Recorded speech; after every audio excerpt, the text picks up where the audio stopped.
All right, ladies and gentlemen, welcome to another episode of the Draft Board.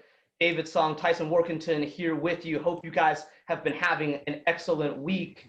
March Madness, of course, ramping up into high gear, and we have got some fantastic games been going on both the men's and the women's side. So no doubt all you hoops fans out there are soaking that in and enjoying that. But tonight, we have a bit of a special treat for all you listeners out there. Fourth episode in brings us to our first guest on the podcast. And that, of course, is Sarah Moore. Now, Sarah, why don't you tell the people a little bit about yourself? Well, I am what Tyson calls a special Raptors fan, and there's nobody's a Raptors fan like I'm a Raptors fan, as he. It's true. It's very true. Make fun of me for, but anyways, I am an Amherst grad. I am hoping to be a children's pastor down the road here, and I think that Kyle Lowry is awesome. So that's about me. That's a little bit about me. It's a pleasure to have you here, Sarah. Always nice to have a different perspective, and I'm sure we will be having a lot of fun over the next half hour or so, cracking jokes and just appreciating the Toronto Raptors. Well, thanks for having me, guys. I appreciate it.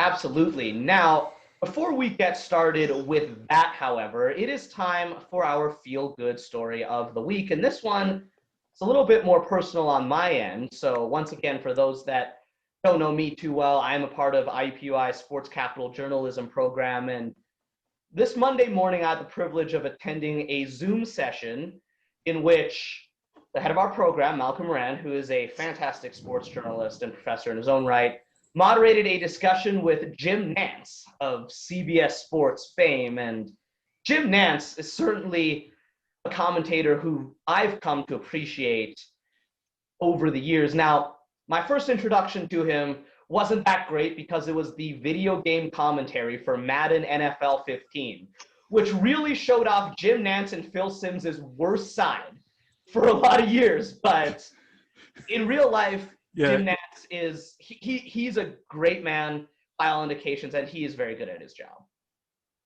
It got a little repetitive in the Madden soundtrack and the voiceovers, but you know, Jim Nantz, he's been doing broadcasting for a long time, and he's well respected in the industry for sure. And one of the heartwarming anecdotes that he shared with us back on Monday is the story behind a catchphrase that many of you who have watched him broadcast games, many of you might be familiar with it. He opens a lot of his broadcasts with, "Hello, friends. Welcome to such and such an event. Jim Nantz, Tony Romo here with you."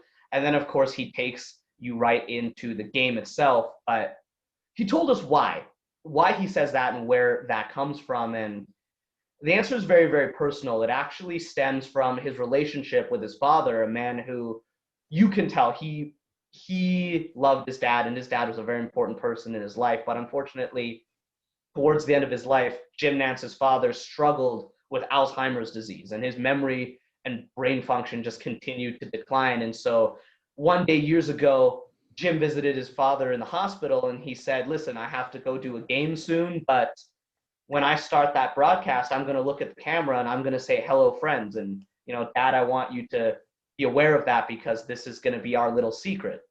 So he said that, he did the game, and then afterwards his producer went up to him, Jim Nantz that is, and said, "That was a really cool thing you just said. You should say that again."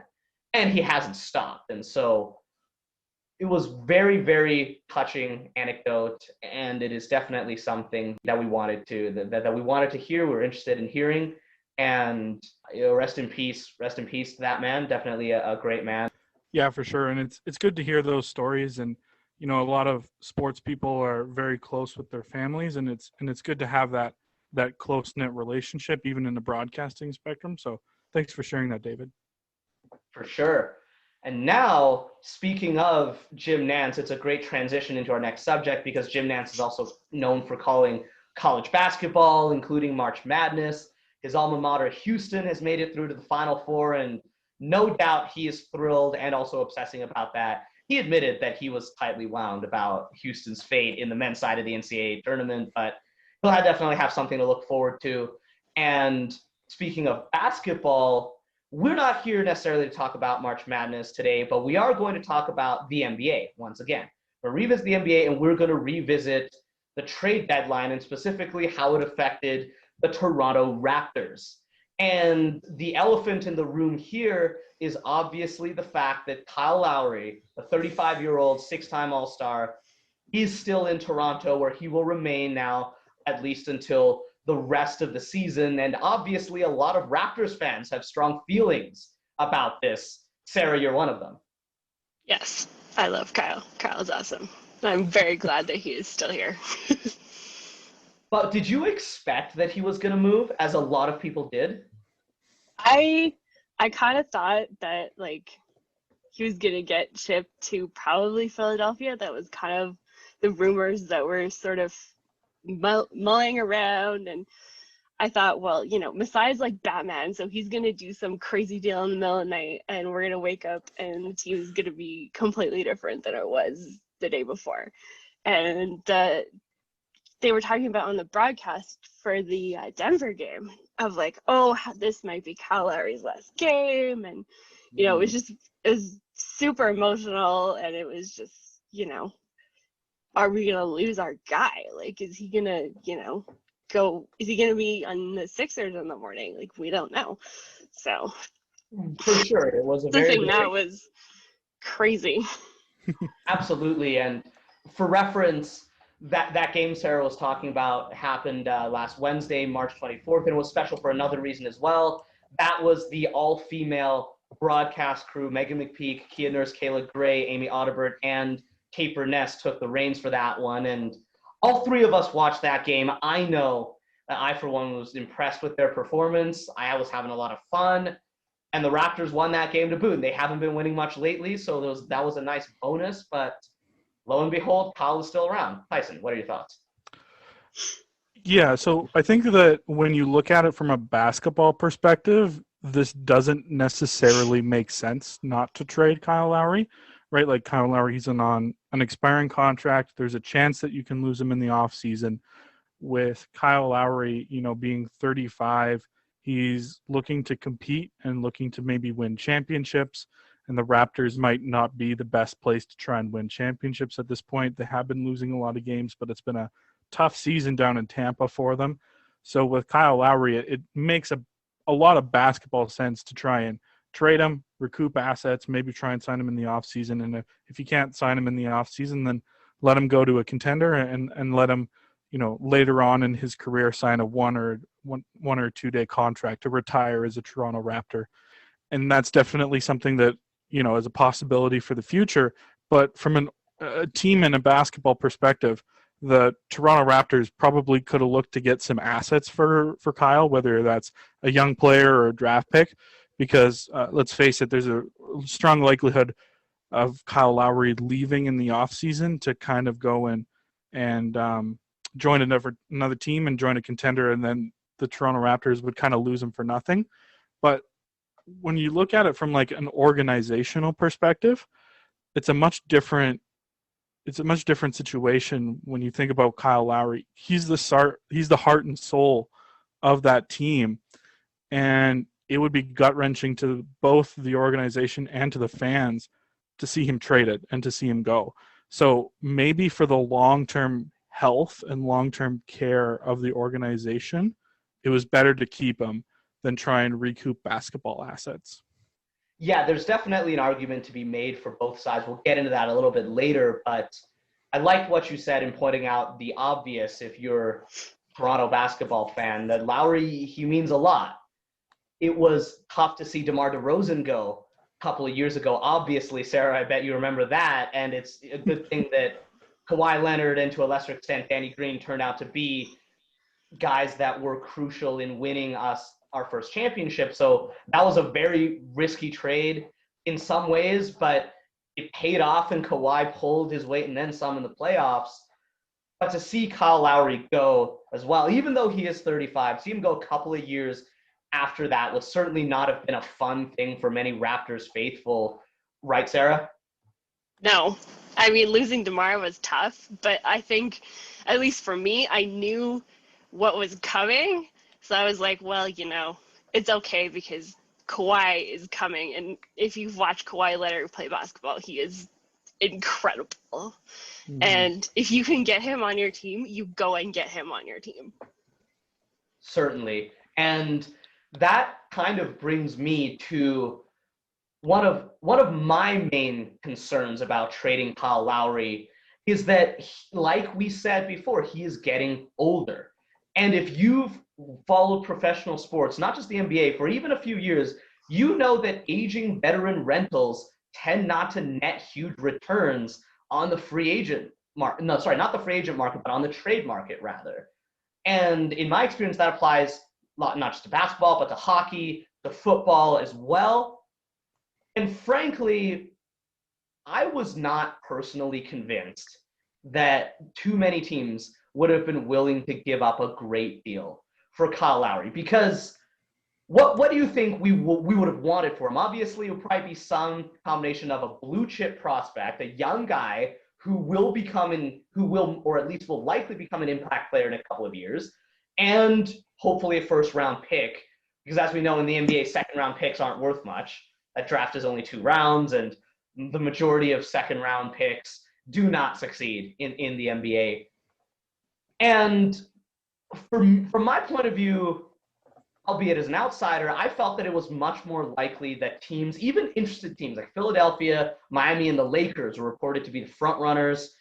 And I felt that it was much more likely that they would have been offering a mix of perhaps later first round picks, second round picks, and essentially bench guys like Kentavious Caldwell-Pope, Kelly Olynyk, even someone like Duncan Robinson. And frankly, I don't see how any of those guys help the Toronto Raptors in any meaningful way. I mean, Kelly Olynyk is kind of a generic stretch 4. KCP is an incredibly inconsistent 3-and-D guy. And frankly, I don't understand why he's a starter on the Lakers. And even Duncan Robinson is a very, very good three-point shooter, but he's kind of just a three-point shooter. Right. And so I personally think that, like you said, Tyson, it may have been worth it from an organizational standpoint to stick by Lowry, to keep his leadership around for at least a few more months, roll the dice in free agency, versus trading him for basketball assets that are mediocre in value at best. The report out of kind of the Lakers is that THT, which is Talen Horton-Tucker, was kind of one of the pieces that was kind of thinking about being rumored for the Kyle Lowry trade to the Lakers. The Lakers didn't want to include THT, and that was something that they were, hard-nosed on, and they weren't going to give him up according to some reports. So for the Raptors, if you're not going to get a young asset like THT back, it doesn't seem like it's enough for your franchise player. No, not at all. And that's kind of where that catch-22 comes in, because on the one hand, other executives are saying he's 35. We don't want to pay too much for a 1-2 year playoff push kind of rental, even though in that short term, Kyle Lowry can certainly help any number of teams win.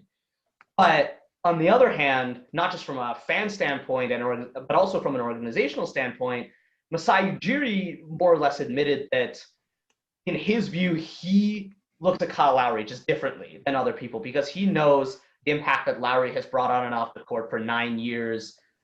And he essentially went on record and admitted that I don't view him the same way as a lot of other people. And he ended up setting a price that it sounds like no other team was willing to match. And you can kind of understand that from both sides. Sarah, any thoughts? Yeah, I mean, we as Raptors fans and as the organization, we value 35-year-old Kyle Lowry a lot different than any other team is going to value him. And like for Miami, for instance, like, we wanted Tyler Hero, and that was kind of like the nail in the coffin of like, no, you're not getting Tyler Hero, so we're not going to do a deal. And I would imagine if you're trying to negotiate with Masai and Bobby that, if you don't give them what they want, then the deal's done and you're not getting your guy. So, but I mean, yeah, I would expect him to at least have gotten us sort of like a young kind of up and coming prospect and maybe like a couple of picks, but obviously GMs around the league don't necessarily see him the way that we see him, like you said. So I'm not totally surprised that he didn't get shipped out, but yeah, you don't know what was going on behind the scenes. No, and based on what you said, Sarah, the interesting thing about that is the Philadelphia offer that was rumored. That Philadelphia was rumored to be very close, and at least some reports said that they were offering Tyrese Maxey in return for Kyle Lowry. Now, Tyrese Maxey is at the very least a 20-year-old point guard, former first-round pick from last year, definitely a player with room to grow, a player that can score the basketball and slot in alongside Fred VanVleet, if not immediately, then in a couple years' time to distribute as well and be a playmaker. And again, from an outsider's point of view, if we were remotely close on something like sending Kyle to the 76ers for Tyrese Maxey and a first-round pick, at that point, that's an offer that I would consider taking, because that to me is meaningful assets and you are building into the future of the team. And that to me is an offer that's head and shoulders something like, oh, I don't know, Duncan Robinson in a second. Yeah, for sure. I think like the important thing is to have meaningful assets come back your way for Kyle. For a fan base perspective, it would be devastating to trade Kyle Lowry and get nothing back. Like you get a cap dump and a second round pick. Like that would be devastating. Like that would be really hard for Raptors fans to accept. And I think that Masai understood that, and that's why like a lot of the deals that were out there, he said, no, the value of Kyle is more than this. And that kind of reminds me, even though this is a different sport and definitely not an apples to apples comparison, but as a Calgary Flames fan, when Jarome Iginla went to the Pittsburgh Penguins, before that point, it was fairly obvious that Jarome had given almost all he had to the Calgary Flames. The mid-2010s Calgary Flames were a bad place that I don't really want to go back to. They were a team that were fairly middling, fairly prone to inconsistency, and nowhere near a deep playoff push. And Jarome wanted to win a cup. But now, granted, like I said, it was a different situation in part because Jarome Iginla had a no-trade clause that he was only willing to waive in certain instances, and so that limited what Calgary's front office could do with him and what they could try to get him for. And no doubt that affected the negotiations. By the end of the day, Jarome Iginla went to the Pittsburgh Penguins for Kenny Agostino, Ben Hanowski, and a first-round pick. Kenny Agostino and Ben Hanowski, neither of them have even come close to succeeding in the NHL. Agostino, I think, is a bench player, minor league journeyman somewhere. Hanowski, I'm not sure is even playing hockey anymore. And if he is, I wouldn't be surprised if it's ECHL or overseas. And so to give up the greatest Calgary Flame of all time for a return like that is something that I certainly hope the Toronto front office would not do with Kyle Lowry. From that standpoint, I'm glad they didn't. FYI, Kenny Agostino is currently on the Toronto Maple Leafs taxi squad. He has played one game for the Toronto Maple Leafs in 3 years. So, minor league journeyman, I was right on that. Right. So, at the end of the day, for me, again, as a Raptors fan, I am happy that he stayed. From a journalist point of view, I'm not sure, because obviously we're not privy to the details of the offers that were put on the table. And in my opinion, if Masai Ujiri ended up turning down something like Tyrese Maxey in a first rounder in return for Kyle, that might have been a mistake on his part, because in that situation, letting Kyle very possibly walk in free agency doesn't do a whole lot for you beyond sentimental value for the fans. But again, we have no idea if Maxey was offered, and if so, how serious Philly was about attaching a decent pick to that. And I suppose we'll never know for sure, and time will tell if Kyle decides to re-up with us in free agency, us being Toronto. And I think that if Kyle does re-sign with Toronto, hopefully at an affordable contract, he wants to take a hometown discount, essentially, or a home team discount. That changes this conversation. But we're going to have to see what happens. Now, Norman Powell, on the other hand, has found himself a new home. He was the other piece that was heavily linked to trade rumors ahead of the trade deadline. He is now a Portland Trailblazer, and coming back the other way are Gary Trent Jr. and Rodney Hood. Thoughts? Sarah, I'll let you go first. Well, here's the thing with Norm. There's bad Norm and there's good Norm. Bad Norm is right? really bad. Like, really bad. Like, can't play defense, can't shoot, and he has the ball a lot. Yeah, and he just forces everything, and it's a mess. Good Norm is fantastic. And good Norm shows up usually when he gets the opportunity to be in the starting lineup, which he had sort of been in and out of all year just based on injuries and, you know, not wanting to start Aaron Baines and all these other things. So I think his time had kind of come, and he was going to cost big bucks in the summer. So I think it was wise to let him move on and then see what kind of bag he can get in the summertime. And you're totally right about that, Sarah. Norman Powell is rumored to be seeking a contract in the $20 million per year range. And for a guy that has proved to be a solid starter, sure, but like you said, struggles with consistency at times, I'm not sure it would have benefited the Raptors to take that much of the cap to pay someone like that. Now, the return we got for him is its own discussion. And I know, Tyson, you weren't necessarily the biggest fan of that. I was not. Again, like, I don't watch a lot of Portland games. So, like, Gary Trent Jr., he's not, like, super big on my radar, so to speak. But, you know, kind of what I'm hearing is that he's this young player that has some potential to be a player like Norman Powell. So, to me, it's kind of like you traded Norman Powell for a player that could eventually become Norman Powell, and that it's kind of redundant for me to make that trade and not get another asset along with it. I don't consider Rodney Hood a particularly good asset.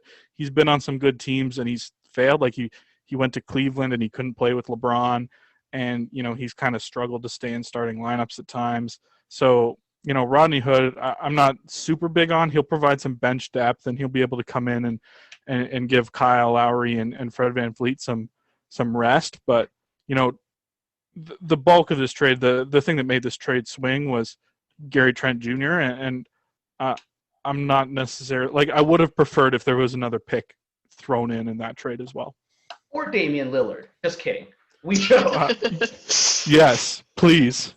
I don't think you can even pull that off in 2K unless you hack the source code. But nonetheless, folks, let's just get you a bit more context surrounding this Norman Powell deal, because he draws some very interesting parallels career-wise with Gary Trent Jr. that a lot of you may be unaware of.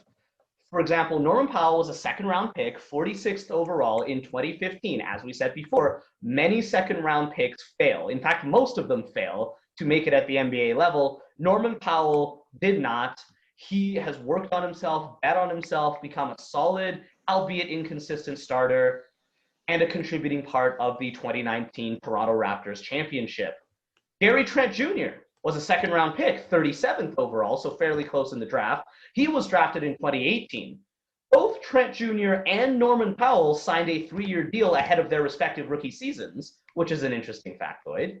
And just like Powell, Trent Jr. has played his way into a starting position in the NBA to the point where he is now viewed as a solid asset, albeit perhaps not the biggest deal, like you said, Tyson. Nonetheless, just to remind everybody, even though Trent Jr. is viewed by some to be essentially a player who can become like Norman Powell, and there's an argument to be made that that's kind of a redundant move, the counter argument to that is he is, for the foreseeable future, going to be a much, much cheaper alternative to Norman Powell. We already talked about the fact that Powell is seeking roughly $20 million per year contract, and there are a lot of reasons why that might not be the best thing for Toronto. Trent, in all likelihood, is not going to net nearly that much money on the free agent market. He's also a pending RFA, restricted free agent, and as such has a cap hold of just $2.1 million this offseason. Norman Powell's cap hold as a UFA unrestricted free agent is $16.3 million. That is a massive difference, and it is definitely something that I think played a key role in the trade. Now, as for Trent Jr. as a player, like you guys have alluded to, that's kind of the elephant in the room, as you will. Now, the positives is that he is 22 years old. Definitely has got a runway for improvement. He is an ascending high-volume three-point shooter, having hit 40.7% of his three-point shots over the last 2 seasons. That's quite good. And he also he's also been taking over 7 threes a game this year on average. So high volume and hitting at an excellent clip from beyond the arc. Definitely, I think there's always going to be a place in the league for a guy like that. The obvious downside, however, is his ability to finish at the rim. Now, Sarah, obviously, and Tyson, that Norman Powell is a very good slasher when he is on his game. He can blow by guys, he can get to the rim, and he can finish with authority. Dunks, layups, drawing contact and fouls in the paint.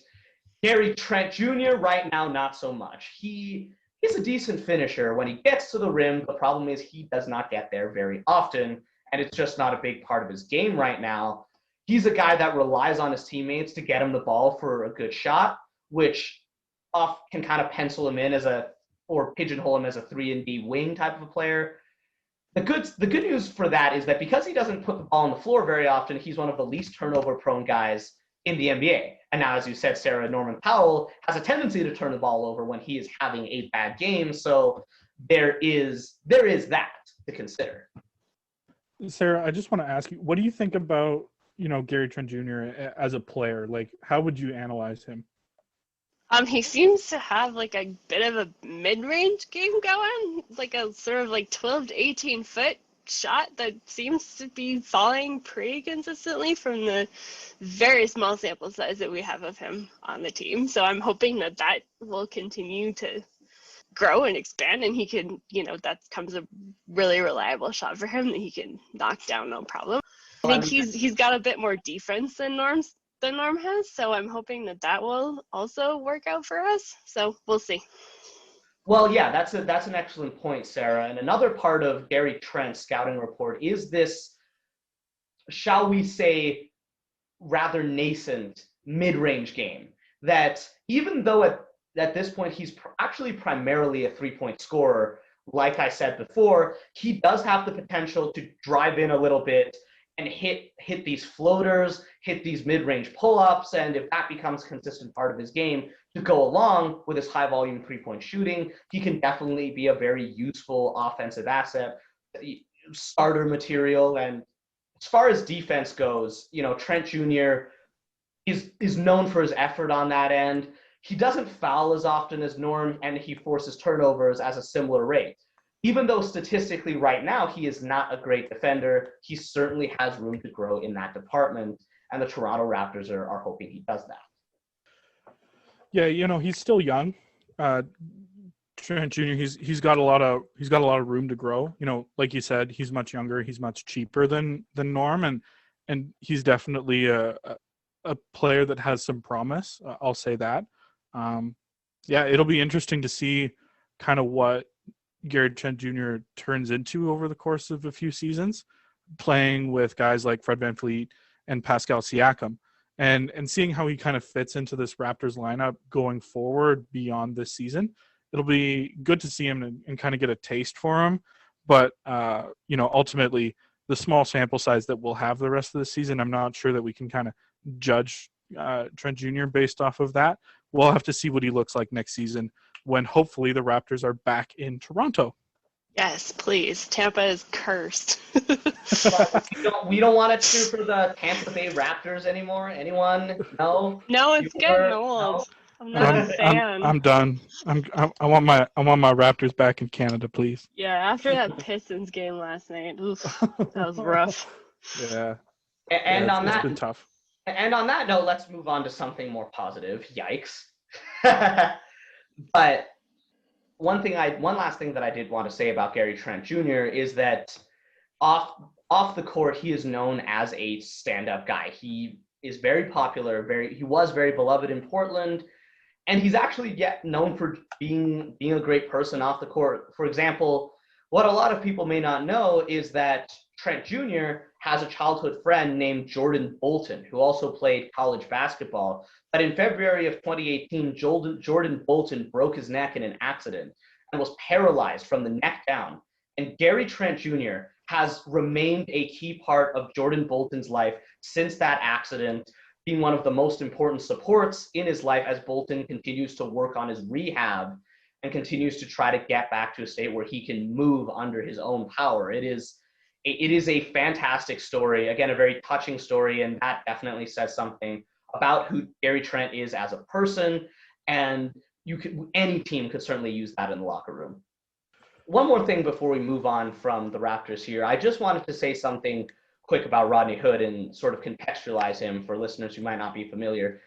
He's a 28-year-old wing player, and for the majority of his career, he has averaged over 9.6 points per game. And in many of those seasons, he was in that 12, 15 points per game average. So at least he can score. But like you said, Tyson, he has been prone to some inconsistency. He has shown that he has some trouble when playing on good teams, and he's not quite that good enough. He's not quite good enough in some situations to make it. He also tore his Achilles late in 2019. And since coming back from that, he has been shooting just 29.8% from beyond the arc, averaging 4.7 points per game in the Portland rotation this year. So he may or may not be a serviceable bench asset. And there is even a chance that he is just here to clear some cap space on Portland's end, as well as maybe provide the Raptors with a short-term rental that they might move in the offseason in another sort of a bit move. Yeah, I think so. And I mean, I don't expect, Rodney Hood to change lives, so to speak, and absolutely, start shooting 50% from three. Although we wish. You can always hope for the best. Yeah, Sarah, what do you think about Rodney Hood? I think he's fine. Yeah. He's fine, and he can come off the bench and give us like a few points. I'll take that, because apparently nobody on the bench can score any points now. So he's a guy. He's a guy who can, put up some shots and hopefully they fall. So we'll see what happens with him. Wait a second, Sarah. Are you meaning to insinuate that DeAndre Bembry is not, in fact, in the conversation for Sixth Man of the Year? I mean, I would have given that to Chris Boucher, but he's kind of fallen off a cliff lately, so I don't know about that. But Utah wanted Tommy. I love Utah. He goes out there, he tries hard, but I don't know if he's the solution. He's got lots of effort. Unfortunately, not a lot of skill. He's a try hard, which we appreciate on the Raptors, but I just don't know if he's a reliable piece moving forward. So I mean, one thing I read on The Athletic today that I thought summed that up fairly well, what you guys were talking about, is the Avery Bradley corollary.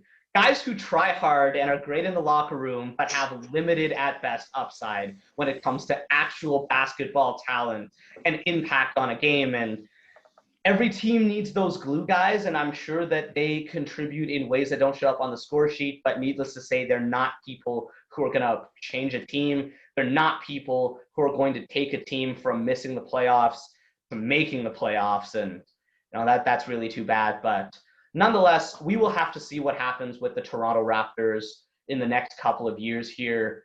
This season is really not looking great for them, and I think at this point, Raptors fans should be tempering their expectations fairly significantly and expecting to reload for next year, hoping that someone like Gary Trent Jr. can really take a step forward, that Fred VanVleet, Pascal Siakam can continue to be, or perhaps in Pascal's case, can fight through the adversity and become very good starting pieces that we can build a team around. And maybe, hopefully, probably having the team back in Toronto will help them all from a mental and an emotional standpoint. And we all know that that is important when it comes to on-court performance for any professional athlete or any athlete in general. But folks, that's all we have for our Toronto Raptors segment. And so, Sarah, thanks so much for joining us. We'll let you go now. Thanks for having me. Yeah, thanks, Sarah. It's been super fun. It's good. We'll have to get you on again soon. For sure. I'm happy to come back and chat about Raptors anytime. All right. Sounds good. Thanks, guys. All right, folks, with all that said and done, it's time to move on to our next topic tonight. The NFL and the free agency storm that happens every year like clockwork. And there have been a number of teams wheeling and dealing as of late. And the New England Patriots are certainly one of them, Tyson. And I saw a meme the other day that I thought really it was very funny and it encapsulated what they seem to be trying to do. Is that it said Bill Belichick after one losing season, and it was a screenshot of a Madden video game where the user is turning the salary cap off. And while that's obviously not literally taking place, it's very indicative of what's going on down in Foxborough. Yeah, so it turns out that Bill Belichick likes to spend money, apparently. This is the first time he's ever kind of really gone out and done a big free agent splurge. And I think this is the most amount of money that the Patriots has spent ever on, free agents and the first day of free agency for sure. And then later on afterwards, they got Hunter Henry as well a few days after. So big splashes by the Patriots, and it's interesting to see what they've done with their roster and who they've added and the players that they signed. And I think it's interesting that they've addressed a lot of weaknesses by signing some of these players. So I would never have guessed that Bill Belichick was the one to spend a whole bunch of money in free agency, but here we are. Matthew Judon was the signing that caught my attention the most going to New England. And in my opinion, he might be the one that has the most impact because Judon has really turned into a Pro Bowl caliber edge rusher in Baltimore. He's big, he's physical, more than starting quality. He has 34 and a half career sacks and plays hard against the run. And when you put him with Dante Hightower, who will return after opting out due to COVID last year, you've got two very athletic, hard-hitting linebackers, one playing inside, one playing outside, that could really set the tone for the New England defense. And it's kind of interesting that Baltimore didn't choose to keep a guy like that, but that to me is one of their biggest wins so far. Yeah, it definitely added a little bit to their defense by signing Judon. There are a few nuances that go along with Matthew Judon. In Baltimore, a lot of his pressures came off of non-blocked assignments. So he was a free rusher during a blitz. So the defensive coordinator of the Ravens essentially schemed it up so that way there would always be or there would be a free rusher running at the quarterback. And that was oftentimes Matthew Judon, and that's how he got a lot of his sacks this year. So winning one-on-one versus offensive linemen might be something to watch for this year in New England with Matthew Judon, because there's a chance that he might struggle with that. But he's definitely got a lot of talent, and he get the payday, and he is now a New England Patriot. For sure, and thank you for that little bit of a film dive there, Tyson. It's definitely something that we're going to have to watch out for. Now, another one of the Patriot signings is a guy that has kind of become our personal whipping boy for humorous purposes, and that man is Nelson Agholor. 2 years, $26 million for one of the more inconsistent pass catchers in the league. He had 896 yards and 8 touchdowns last season in Vegas, which is certainly not so bad, but A, the contract is a bit on the large side, and B, Agholor is one of those wide receivers that has a maddening tendency to refuse to hold on to the football at times. Yeah, dropping the ball is something that is definitely not, good. And that's something that is definitely something Agholor has struggled with in the past, is holding onto the ball and looking in catches. He was drafted by the Philadelphia Eagles, and there were numerous times that were caught on tape where he either didn't put in an effort to try and catch the ball, or he dropped some wide open passes. And you never want to see that, and you never want to put that on tape and on film. But when you kind of look at Nelson Aguilar's career, he had really good numbers, and he still had a few drops, and that drop issue was still a problem in in Las Vegas. But yeah, Nelson Aguilar, he's a good route runner, but he has trouble catching the ball, and that's something that's always been frustrating for him. For sure, and we'll have to see if he can shore up those hands or not. That definitely is. Again, it's maddening at times to see wide receivers, literal players who are paid to catch the ball, not be able to do it when it's not a contested catch. It's one of those things that happens. Yeah, I mean, like, you get these really fast wide receivers coming out, and their whole personality is like, I'm fast, and then you get to the NFL and everybody's fast, and all of a sudden now you need to be fast with sure hands. And I think that's something that that's what happened with Nelson Aguilar, is that he was fast, but he didn't have the sure hands developed in college, and that's plaguing him in the NFL now. Indeed, and the thing, though, is that Nelson is not the only pass catcher that the New England Patriots have picked up over the last few weeks.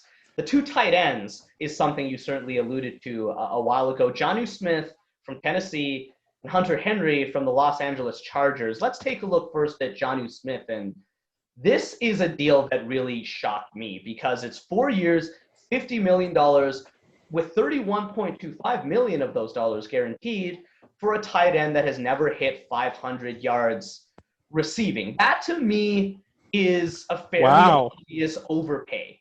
All right, Jonnu Smith's best season statistically was last year, where he had 358 yards receiving, but 7 touchdowns. Now, the 7 touchdowns is not bad, especially for a tight end who's expected to be more of a red zone threat. But Jonnu Smith, other than that, his highest receiving yardage total ever was 439 yards. He's only 25, and so you imagine they may be paying for potential here. And he certainly played a role in that Tennessee Titans run game as a blocker. So sure, he's got some versatility, but that is a big contract to throw at an unproven tight end. Yeah, that's really interesting. I didn't know that he had never hit 500 yards. I guess for a few seasons he was playing behind Delanie Walker in Tennessee, and that's probably something that hindered his production. And I guess you can kind of look to that. It's interesting, like, Jonnu Smith was a 2-star prospect coming out of high school, and he went to Florida International, which is a smaller university that doesn't particularly give a lot of, NFL talent, and they're not the Ohio States or Alabamas where they get all of these great players kind of coming out of their program. And, he's kind of that smaller guy who's always had to work his way up, and that's kind of Jonnu Smith. And he got an opportunity last year as kind of the number 1 tight end, and I think he was serviceable, and he was really good. And a lot of Tennessee Titan fans really liked his potential that he had, and he definitely showed a lot of promise in the red zone and his ability to get open. He's very fast for a big man who's also very good at blocking. So he's got a lot of potential, but yeah, I didn't realize that the contract was as big as you said it was. $31 million guaranteed is a lot of money for potential. Yes, and the jury is certainly out on whether or not Smith will reach that potential despite showing flashes. And interestingly enough, the Patriots paid more for him than they paid for Hunter Henry, who is arguably the more proven playmaker through the air. Henry signed 3 years, $37.5 million with $25 million guaranteed. And Henry, like I said, he is a proven playmaker to a certain extent. His last 2 seasons, he has broken 600 yards in each of them, with 5 touchdowns 2019, 4 touchdowns last year, respectively. That's not bad. The issue with him is injuries, is that he lost all of 2018 to an injury, and he has yet to play a full 16-game season in the NFL. So, Tyson, what do you think of this? He definitely has a lot of potential, and, the Chargers really liked him as a red zone threat. Hunter Henry is a receiving tight end. He's not necessarily a run blocker, and he's not going to lead the way on any lead blocking schemes, but he's got a lot of talent. He, in college, won the Mackey Award for the best tight end in the country. So that's really good. And that shows that he has a lot of skill and a lot of high-end potential. And, Hunter Henry was definitely one of Justin Herbert's favorite targets last year. Kind of that big tight end in the middle of the field is really friendly for quarterbacks. So that's something that, I think that will really benefit Cam Newton and the Patriots going forward is having that tight end in the middle of the field that's really good at running routes. I hope he can stay healthy because, like you said, it's been frustrating for him trying to get back onto the field and trying to play the way, through the season without getting hurt. Hopefully that he can experience a healthy season here soon. And I think it's really interesting. I just want to touch on this. Bill Belichick signed 2 tight ends, and it came after the previous year where he drafted 2 tight ends in the 3rd round. So I think this is kind of Bill Belichick signifying that I messed up on the draft. I have to go to free agency and I have to fix this. For sure. Now, having said all of this, you mentioned a name that probably still haunts Patriots fans, that he's still around. That's Cam Newton. He's not Superman anymore.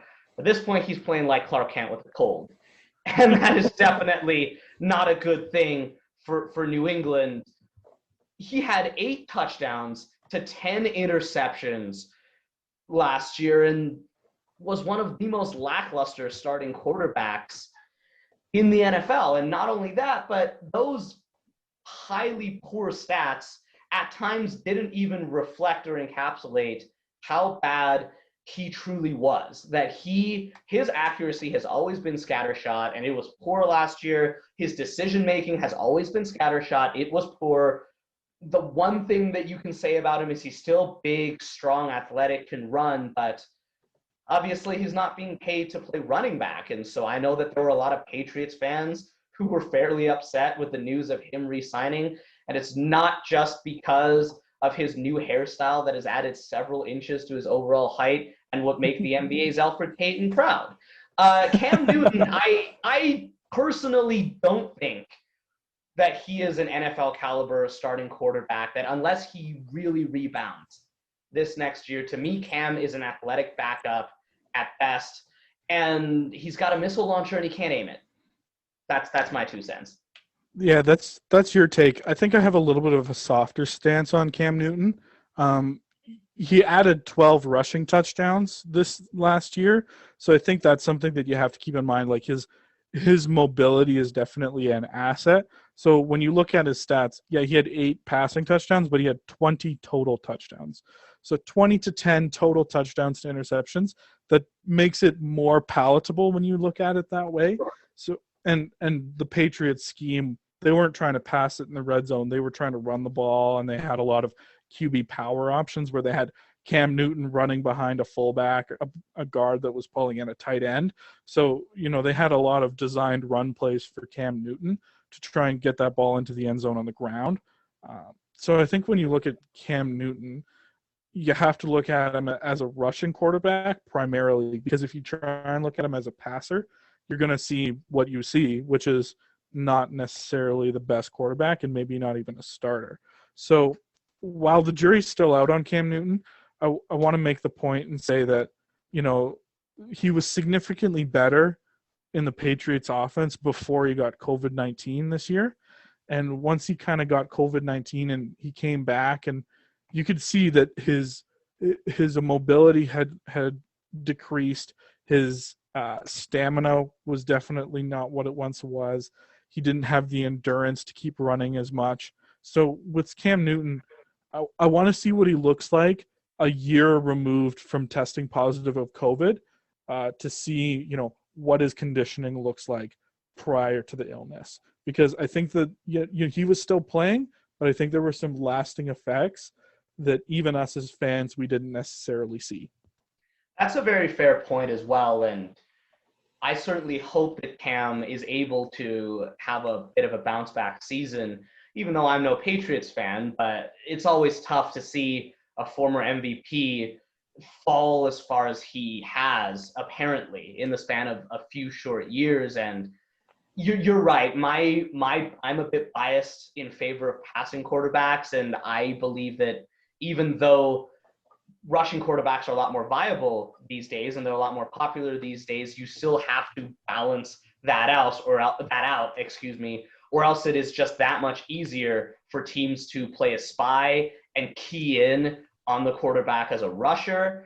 And I think the New England Patriots experienced that the hard way last season. And we'll see if Cam Newton can, if he can get back to being even a little bit of Superman, show us some flashes of Superman, not just running the ball, but passing it as well. And moving on from the Patriots, why don't we go to last year's runner-up, the Kansas City Chiefs, made a couple of interesting moves. Jaron Reed, the defensive tackle from Seattle, as well as Joe Thuney, I believe, the offensive lineman of New England, although correct me if I'm wrong on that, but Tyson, what do you think about these two moves? Yeah, it's an interesting move. I really like the Thuney move from New England. He's an interior guard, so he's not going to kind of fix their tackle position. If you don't know, the Kansas City Chiefs actually cut both of their tackles in the offseason. So their left tackle and their right tackle spots will be different this year. After they were thoroughly shredded by Jason Pierre-Paul and Shaq Barrett in that Super Bowl. Yeah, which is interesting, right? When you look at the Super Bowl and you saw Patrick Mahomes running for his life and, trying to evade rushers and everything, you can see how not having a good offensive line can really throw the football game in the other team's favor. So I think it's interesting that the Chiefs kind of decided, you know what, we're going to part ways with both of our tackles, and we're going to sign an interior offensive guard in Thuney to a big, big contract. And, he's a solid player. He's going to play, I think, on that right guard position. They might try and kick him to tackle, but we'll have to see what he looks like there. And the other one, Jaron Reed, I think is one that they could really help their pass rush. Reed at times was a disruptive force on the inside for the Seattle Seahawks. And in fact, he was second on their team with 6.5 sacks last year, which was very interesting for an interior lineman who is not named Aaron Donald or Geno Atkins or something like that. Now, granted, Seattle was a pass rushing anomaly last year in that they had a safety, Jamal Adams, lead them with 9.5 sacks, which frankly, I think that's much more of a backhanded compliment than anything else. But yeah, if different conversation altogether there, and certainly having another guy to play alongside Chris Jones will be an asset. Yeah, when you think about the Chiefs, they spent big money on Frank Clark a couple of years ago, and he had a down season last year. He didn't have the amount of sacks and pressures that I think the Chiefs were hoping for. So it's interesting that the Chiefs made it a priority with, limited amounts of cap space to go and get Jaron Reed to bolster that defensive front. So that way they can go out there and disrupt the run and disrupt the pass a little bit more. Now, the other thing we need to mention is that Jaron Reed is coming on a real discount here. 1 year, $5 million. That's it.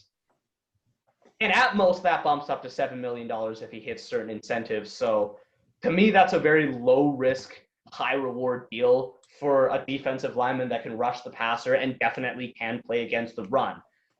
The Joe Thuney deal is slightly larger, 5 years, $80 million, and that's definitely a big commitment to make, Tyson. Yeah, 5 years, $80 million. That's, I think, $16 million a year. I don't know. My math could be off.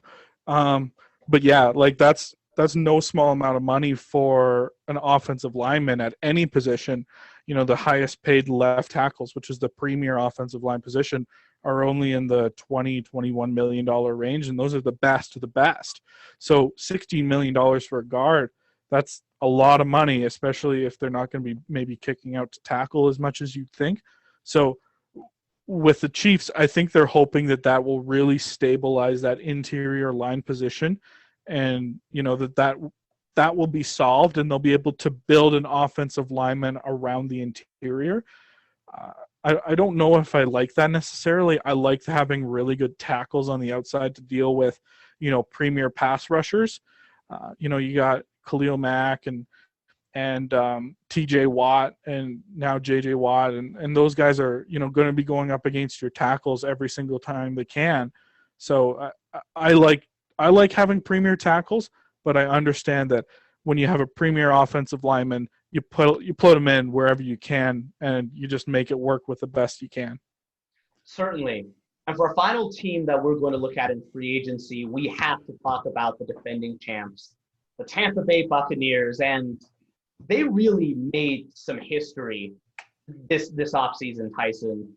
Once they re-signed Leonard Fournette, their running back, on the 26th of March, they are the first team in the salary cap era, i.e. since 1994, to bring back all 22 starters from their Super Bowl victory. And that is a statement. Yeah, that's incredible. When you think, I think about like the Dallas Cowboys dynasty in the 80s and 90s, and they had a whole bunch of really good players on that defense and offense that got poached away in free agency. And I'm not sure, but that even could have been before the salary cap era. And the Dallas Cowboys just weren't able to retain all of their young, good players, and other teams just started picking at the bones. And, kind of NFL teams are going, oh, this team's really good. They have a whole bunch of really good players. I'm going to get that player. And that's usually what happens, when a good team has a bunch of really good players that are, going into free agency. It's really, really hard to retain those players, bring them back, and try and repeat with the same team. But amazingly, the Tampa Bay Buccaneers have somehow been able to do it. I think that partially because of the Tom Brady, but also, living in Florida with no state tax definitely helps.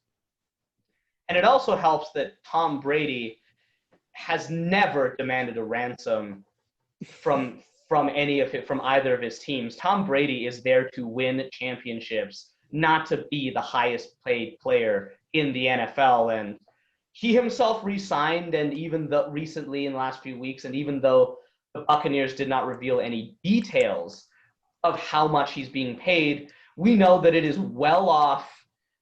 It is well off what Dak Prescott is an extreme example, but it's well off what a lot of the starting top-tier quarterbacks are making in typical Brady fashion. It's also reported that deal is a 4-year extension that voids to a 1-year extension in a way that reportedly saves the Buccaneers $19 million against the salary cap this year. Just another reason why, first of all, Brady has 7 rings, because he was doing this kind of thing all through his time in New England. And it's certainly more understandable why the Buccaneers were able to become the first team to bring back all 22 of their defending champion starters. Yeah, Tom Brady, if he was a free agent today, and he wanted to get paid top dollar, doesn't matter where you're going, I'm fairly certain that he could get a contract offer at $50 million. I'm fairly certain. It might be from Jacksonville, or it might be from Minnesota, or it might be from Los Angeles. I don't know. But Tom Brady is worth a lot of money. And I think that like the value of Tom Brady was proven in going to Tampa Bay and winning year one. You get Tom Brady and you can instantly contend. And that's kind of crazy to think about, that a player can have that much influence over an organization. But, when Tom Brady chooses to take less money in order to win, it signifies to the rest of the team and goes, oh, the best player is choosing to sacrifice to be here. That makes me want to sacrifice to be here. And I think, like, when you look at the Dallas Cowboys, and you brought up Dak Prescott, there were players that kind of weren't really willing to sacrifice. Like DeMarcus Lawrence took top dollar. He's getting paid $21 million a season. That's a lot. Amari Cooper, $20 million a season. Zeke Elliott, highest paid running back in the NFL. None of these guys took pay cuts. And Dak Prescott says, well, none of these other guys took pay cuts. Why should I take a pay cut? And he gouged the Dallas Cowboys for $40 million a year. So when you kind of look at the Tom Brady model of taking less money in a salary cap era to win, it incentivizes other people to take less money. And I think that that's why all of the starters from the Tampa Bay Bucks Super Bowl winning team are coming back. And I'm sad about that because I don't want to face them in the playoffs.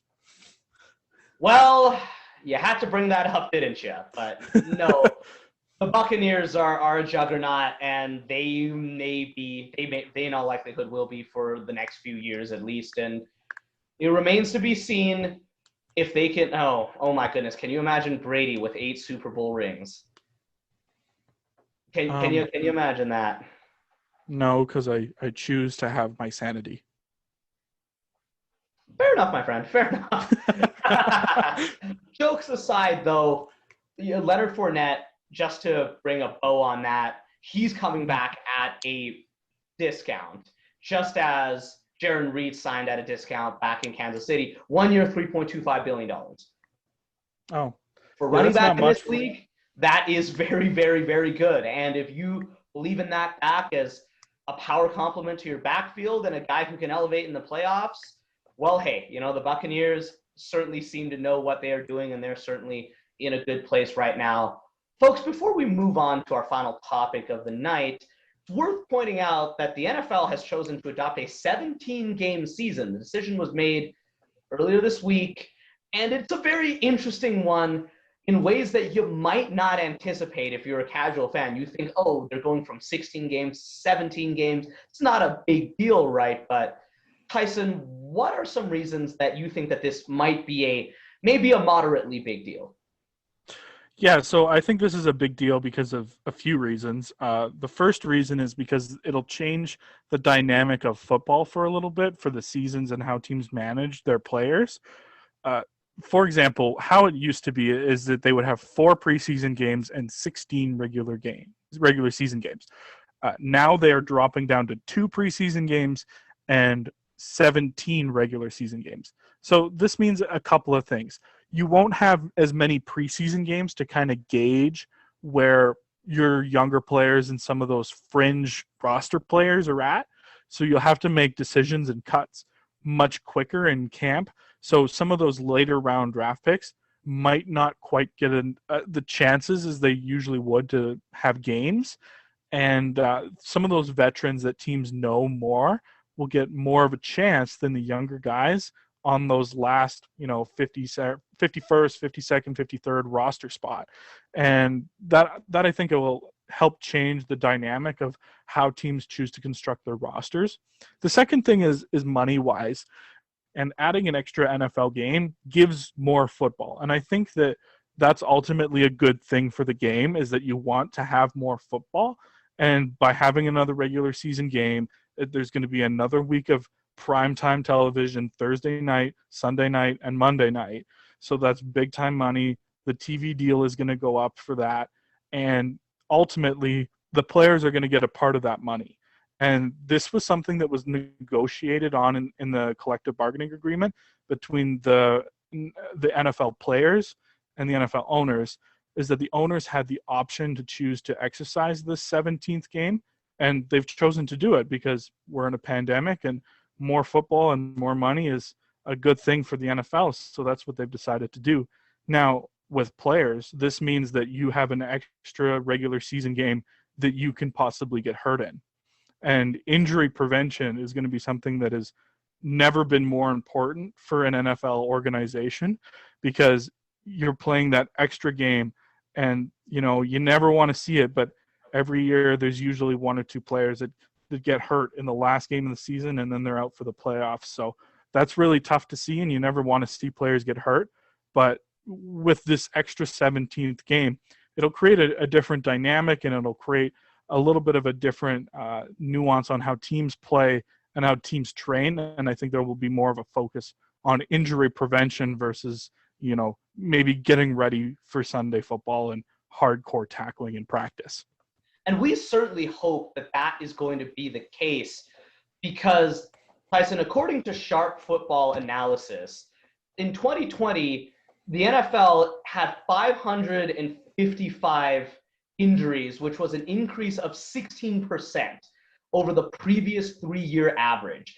And because of COVID-19, there was no preseason at that point. And San Francisco 49ers fans know exactly what I'm talking about.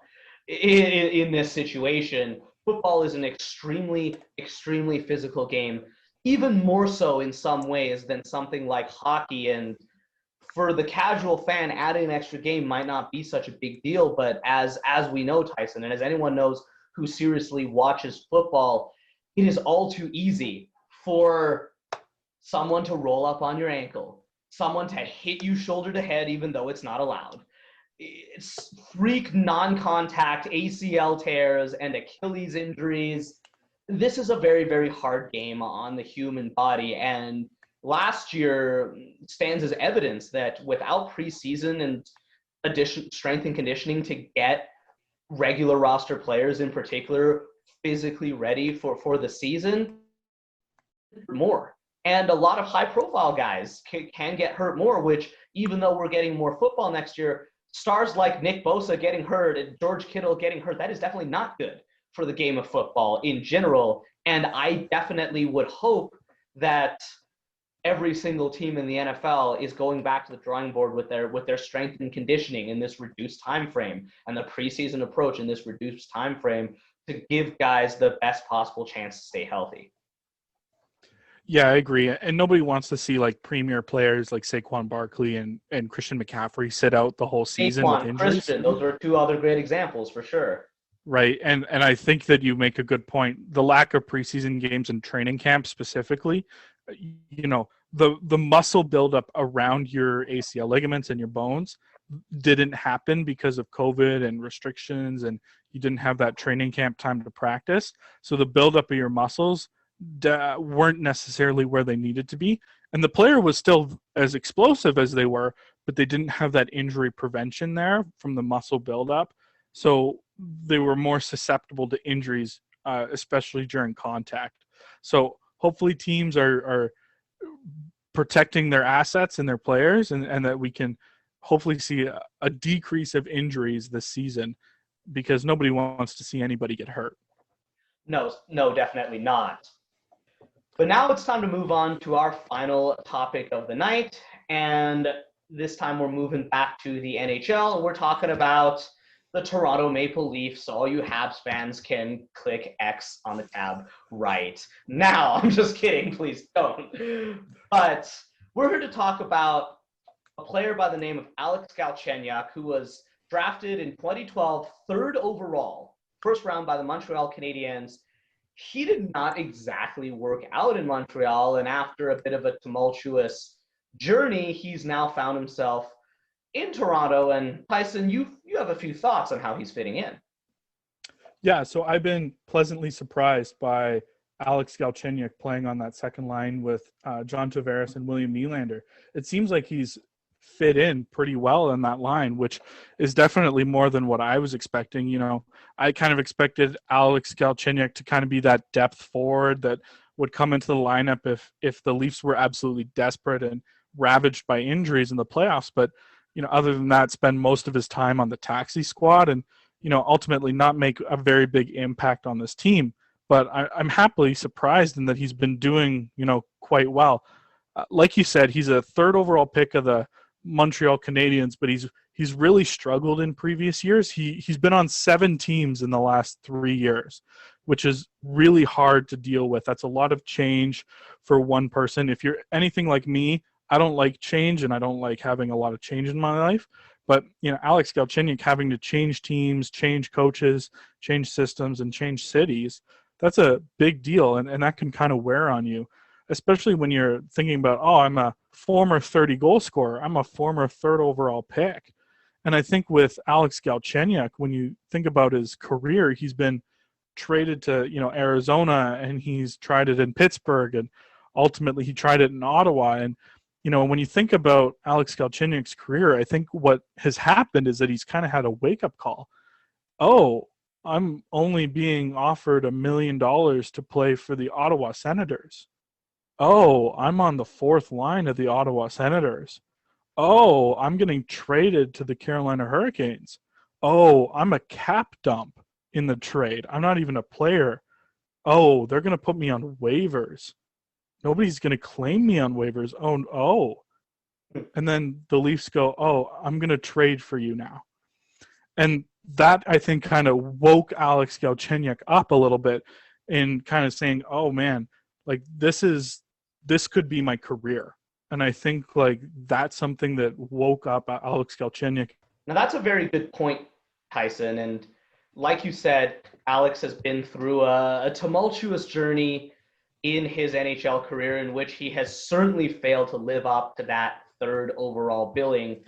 For context, in Montreal, the team that drafted him, he did experience 5 straight years of 40-plus points. And in 2015-16, it was his best career year, 30 goals, 26 assists. And at no point was he scoring in that stretch of time less than 17 goals. So he was an established 20-goal, 50-point scorer with 30-goal potential. Now, that's not so bad if you were drafted in the second and third round. But as we know, Alex Galchenyuk was drafted quite a bit higher than that, and he also struggled with the defensive side of the game. Now, even though he was not meant to be a Patrice Bergeron, a full-on two-way forward, in his last year in Montreal, he experienced a minus 31 plus minus, despite the fact that he scored 51 points. Now, let me spell that out for people who don't understand what plus minus is. Plus minus is a stat that essentially gives you +1 every time you're on the ice for a goal, and -1 every time the other team scores on you. Now, to score 51 points on your own and yet be a minus 31 shows you how much of a liability that Galchenyuk was in his own end. Plus minus is a flawed stat by itself, but as we've said before, when it's that badly skewed to either the positive or the negative, it is telling. And for a scoring forward that is boosting up his own plus minus by finding the score sheet with some regularity, that's very, very, very concerning. And it didn't really change for him when he went to Arizona in 2018-19. He had 41 points, but was nonetheless a minus 19. That is not a good look at all. And you don't have to be a Patrice Bergeron, Jonathan Taves type of player to be expected to do considerably better than that. But in limited action, Tyson, what do you think of Galchenyuk defensively in Toronto? Galchenyuk has actually been quite surprising, like I said. And, you know, he's had a few assists, and he's been dangerous around the net. And he's done everything that he's been needing to do on that wing with Tavares and Nylander. Against the Edmonton Oilers, there was a play where the puck became loose, and Alex Galchenyuk kind of did this instantaneous between-the-legs backhand pass. And it was right on the tape to Tavares, and that was the second of the third goal for the Maple Leafs. And then the third goal for the Maple Leafs that tied it at 3-3 was also assisted by Galchenyuk because he had the puck behind the net. He was hounding the puck. He saw that Hall was open. He tried to hit him, but it deflected off of the skate, deflected right to William Nylander. Sometimes you get some puck luck, and William put it in.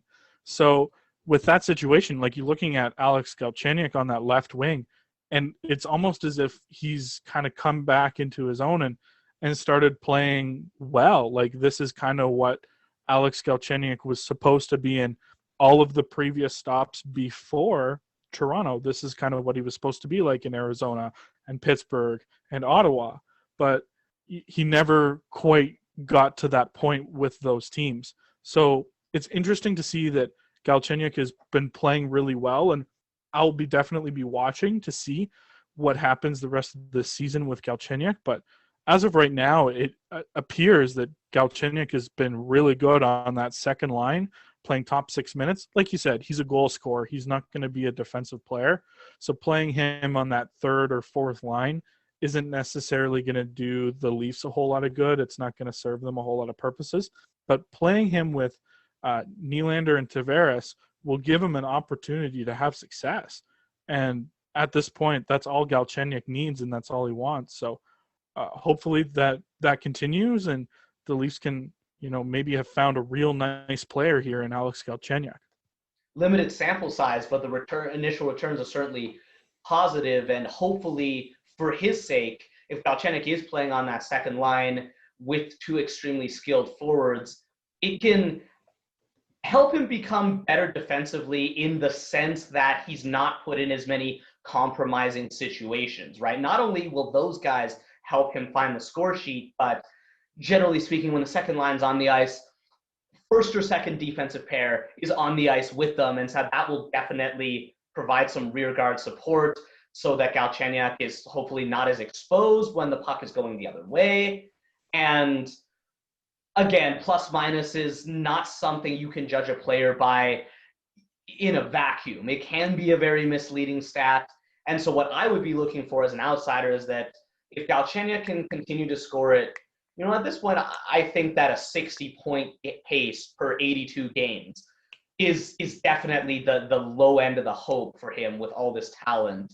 And if he's doing that, we hope that his plus minus is better than minus 10. That's what I will say, because it would be a sign that he is less of a liability in his own zone or less of a liability on the ice than he was in the past. And certainly a lot of credit for that may go to his teammates, the top two defensive pairings shutting it down when he's out on the ice. You're not going to play him penalty kill one. There's no point for a player with his skill set. So yeah, we will have to see, and we hope that Galchenyuk is able to revitalize his career to at least some extent in Toronto. Well, Montreal fans might not want that, and they may feel a tad underwhelmed or cheesed if their former third overall pick comes to bite them wearing a Leafs jersey after all these tumultuous years. But sometimes one man's loss is another man's gain, and that's how it goes in the world of sports sometimes.